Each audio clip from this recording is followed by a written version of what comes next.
Hello, welcome to Guide Glimpse. Red Dead Online best weapons to buy first. The first thing to buy in Red Dead Online is a bolt action, which costs 216.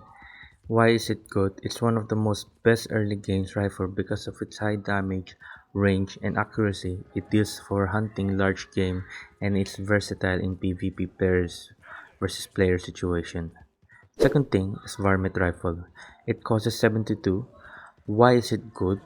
Great for small gun hunting like rabbits and squirrel because it won't damage the pelts, and it's also useful in PvP due to its high fire rate and decent accuracy. Number 3 is Revolver. It costs 192. Why is it good? The Schofield is one of the most strongest revolvers with good accuracy and damage, a reliable sidearm for general combat whether in PvP or PvE. And number 4 is Lancaster Repeater. It costs 243. Why is it good? This is considered one of the best repeaters in game.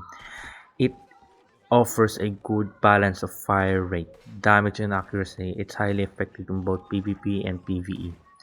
And number 5 is Pump Action Shotgun. It costs 266. Why is it good? Essential for close quarters combat. It has great stopping power and works well for taking down enemies in PvE, especially during missions and ambushes. Number 6, Bow. Cost is 124. Why is it good? It's silent and perfect for hunting. You can craft different types of arrows like small game arrow or poison arrow to diversify your tactics. It's also good for stealth kills in PvP. So to prioritize first the bolt action rifle and Lancaster repeater. These are versatile and strong early game choices. And Scope Rifle Revolver, a reliable high damage sidearm, and Varmint Rifle for effective hunting of small animals to make extra cash early on. By focusing on these weapons, you'll have well-rounded arsenal for hunting missions and PvP. So there, thank you. If you like the video, please consider giving us a thumbs up and subscribing for more content like this. Thank you.